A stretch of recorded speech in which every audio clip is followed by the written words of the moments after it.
Hello, yoga friends, and thank you so much for joining me for yoga today. We're focusing on holding the poses for a little bit longer today in a way that's very strong and calming at the same time. So I hope you enjoy this practice. So let's get calm. See you on the mat. Let's arrive in our practice today in a comfortable upright seat, sitting cross-legged with the shoulder blades gliding down the back. We can go ahead and lean forward a little bit and then let the sitting bones one at a time drag back and tailbone drops down as you lift up through the crown of the head and close your eyes for a couple of moments to arrive in a centering meditation. Take a body scan and notice how you feel, softening any tension or gripping in the hip joints as much as you can. Letting the lower back gently lift up toward the space between the shoulder blades and right up through the crown of the head. Start to notice your breath, your natural breath, in a way that helps guide you into the present moment, in a way that diverts the energy away from the chattering mind, down into the physical body as you notice how you feel. Relax the entire face, the forehead, the eyebrows, the lower jaw, letting the teeth relax so that the mouth is very soft. The space between the teeth allows the jaw to unclench, and that softness trickles down through the whole body and into your approach for practice today. So inviting trust for wherever you're at in your practice today. Knowing you can back off if you need to at any point, trusting your own inner guide. Start to let the chin drop down gently. Wrap your hands in front of your shins and start to lean back, pulling your belly gently in toward the spine. Exhaling out.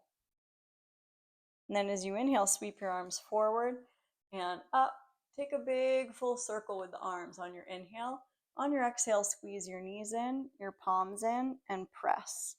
And we'll do that a couple times, warming up. On the inhale, open, looking up, big open stretch. Exhale, squeeze in, and press. And inhale, open, thumbs up, and exhale in, and press, uncross, cross your other ankle on top. Same thing on the inhale, open, big open, circle with the arms, thumbs up, and then exhale, squeeze in, press through the palms. And inhale, reaching up, arching the upper back, and then exhale in, press. One more time. Inhale, knees fall open, big open circle, and then exhale, come in and press, and we hold for a moment, giving the palms a good rooted connectivity together. And then cross the other ankle on top, roll over your knees, and come into tabletop position. Pausing just for a moment in tabletop to find your bearings. Fingers fans wide. First finger and thumbs connect, and start to send the hips toward the heels and come up into downward dog. So we're finding downward dog for 3 to 5 long, smooth breaths, pressing from your pinkies all the way up through the hip creases, letting your head dangle down. We can bend the knees a little bit at first to emphasize the length and lift of the lower back, and then mitigating too much lower back length by drawing your lower ribs toward the belly button.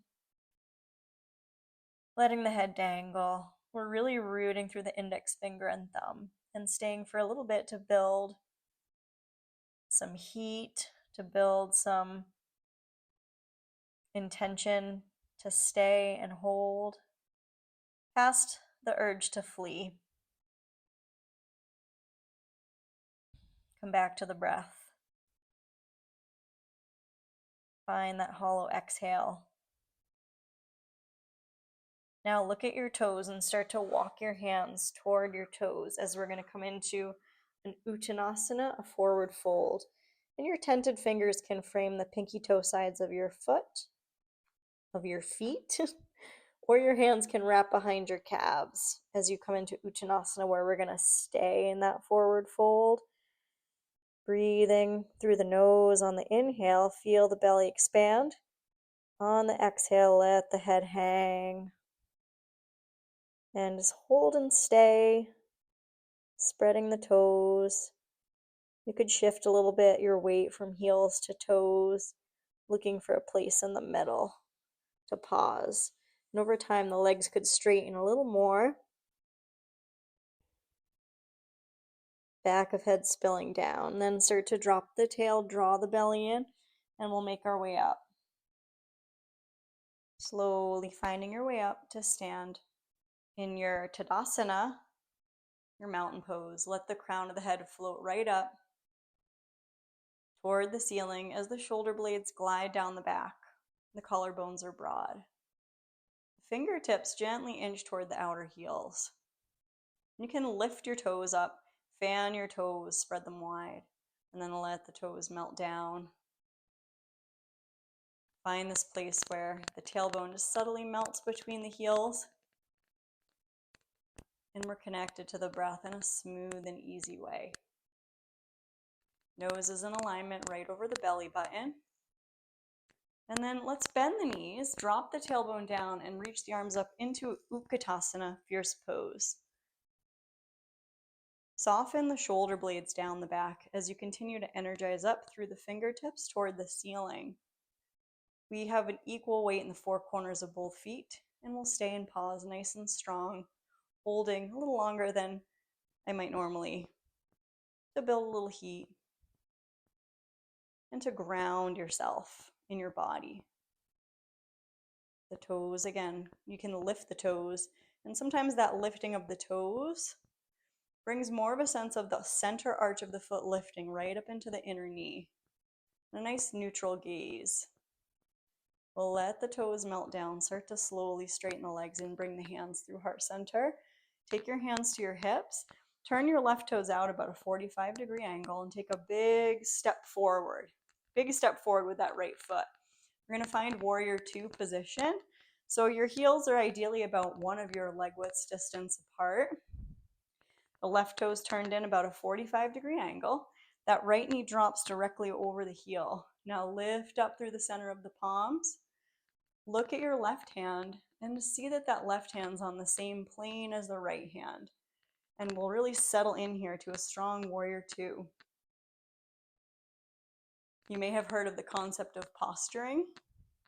So meaning if you place your body in a certain shape, like standing as you might imagine Superman or a Superwoman, or any superhero standing, that kind of hands on the hips stance, there's a certain power embodied in that stance. And in the warrior positions, we are embodying the strength, the steadiness, the consistency, the discipline of a warrior, and whatever that means to you. And how does that feel in your body? Nice and strong, the toes again spread, the four corners of the feet rooting, and then we're really feeling the way the thigh bones are lifting up into the hip sockets. Nice connection of the femur bones right into the hips. Hold in your warrior two, wrapping that right knee open over the toes.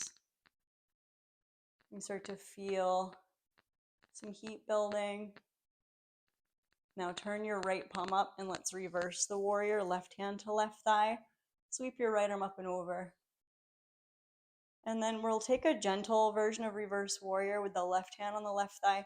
Take the right hand back behind your head and use your hand to gently lift the back of the head away from the tail and look up. Drop that right thigh bone down and breathe for a couple breaths. A lot of times reverse warrior is treated as more of a transitional moment than a singular pose. So here we're working with the individual pose of reverse warrior. Ribs are drawing in. It's still warrior two legs. So a deep bend through that right knee. And then we work the lateral side bend through the right rib cage. And looking up, moving your right cheek toward the bicep. Let's reach the right fingertips up and over for that fuller embodiment of the pose on the inhale. Exhale, straighten that right leg all the way. Take your hands to your hips, turn your right toes in, your right heel out. We'll find our wide-legged stance. With hands on the hips, inhale, lift your chest, look up. Reach the arms up overhead. Interlace your fingers and press the palms right up toward the sky. And hang out there for a second, letting the tailbone drop down. And sway a little bit to the right. And back to center and sway to the left. And back to center. Arms open out nice and slow.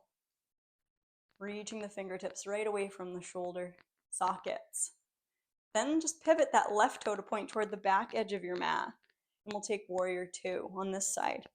So drop the left knee down and hold. So we're spiraling that right inner thigh up and toward the body.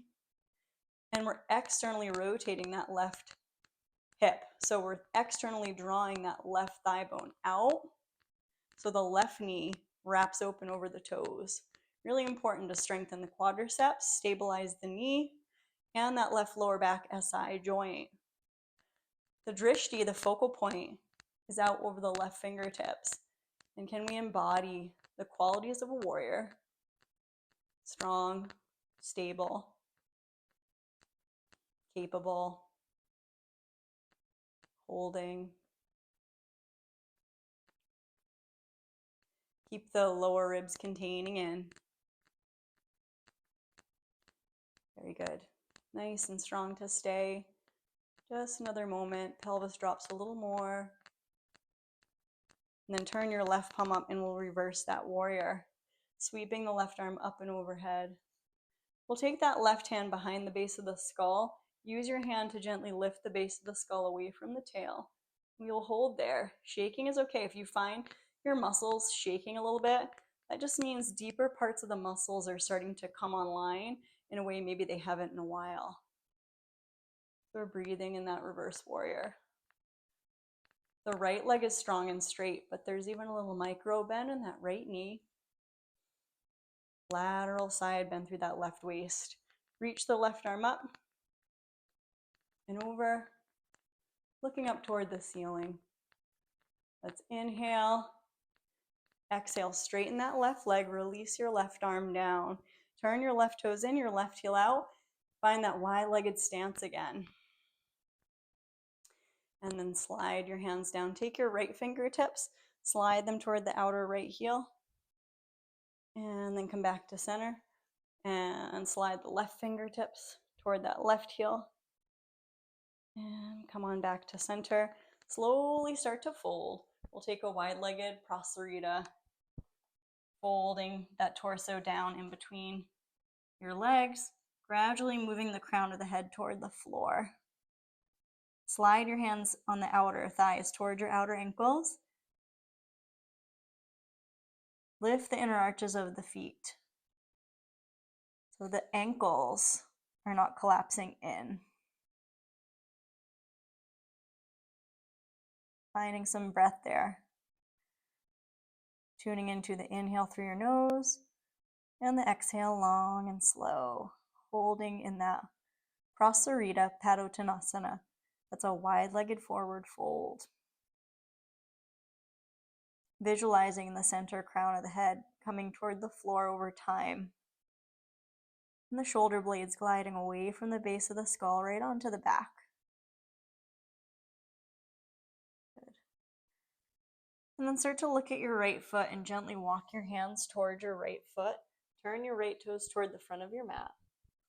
Swing the back heel over the toes, and we're going to step back to a downward dog again. Breathing there. Holding in downward dog. Keeping those knees slightly open, and maybe the heels are going to drop toward the earth over time. And then make your way toward strong plank, just a breath to hold in plank. Inhale, lift the belly. Exhale, come down onto your knees. And then stand up on your knees, shake your hands off. We're going to come over to sit.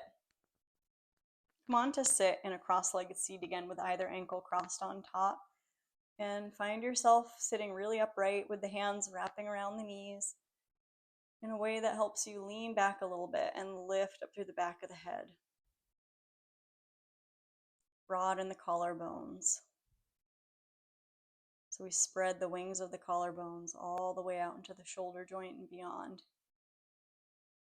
And lift underneath your chin, like the underneath part of your chin is lifting up through the throat, up through the base of the skull, up toward the sky. Connect to your breath. And then slowly we're going to make our way down onto the back. So you can extend your legs out and make your way down however you get there. Find your way into a restful place on the back where you let the whole body unwind. As we are on the back here, hug your knees in and just give yourself that gentle rock and massage your back and take a couple circles to unwind and release. And we'll take a full happy baby, reaching for the outside edges of the feet. It's one of my favorite ways to end a practice, to even out your hips and back. Hit a little reset with the heels right over the knees. And feel free to gently rock. And give yourself some real compassion for wherever you're at today. One more inhale, exhale, go ahead and let it out your mouth. And release your feet down. Give your feet a couple stamps. Extend your legs out and find a restorative healing shavasana where we do nothing for a little while. And we're going to let the floor totally cradle the back body. Resting the hips, resting the shoulder joints, and all the joints of the body. Relaxing your jaw and your face so that all the tension smooths away from your brow line, the corners of the eyes, and the lower jaw. You are supported by the floor.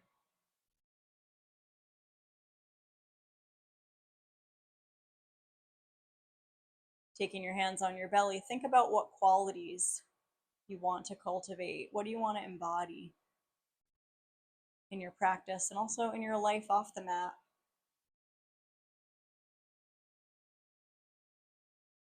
Imagine those qualities being invited into your mind, your heart, your cells. And finding a gratitude practice, anything you want to be grateful for today, invite that into your mind's eye. And then we'll start to wiggle fingers and toes and breathe in gratitude into all the cells as you reach the arms overhead and hit that restart button.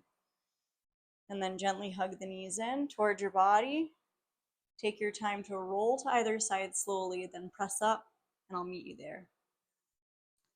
Arriving again in an upright seat, go ahead and take your hands to heart center, pressing your palms together with the thumbs connecting to the center of the chest. Let's honor each other and this practice by dropping the chin toward the body. And I am wishing you joy, peace, health, strength, courage, and trust on the journey. Namaste. So grateful for your presence here in my YouTube community. Please hit that like button, share, subscribe, hit that super thanks button and support my channel. That would be so amazing and bring me a lot of joy. And I look forward to practicing with you again. See you next time. Take care.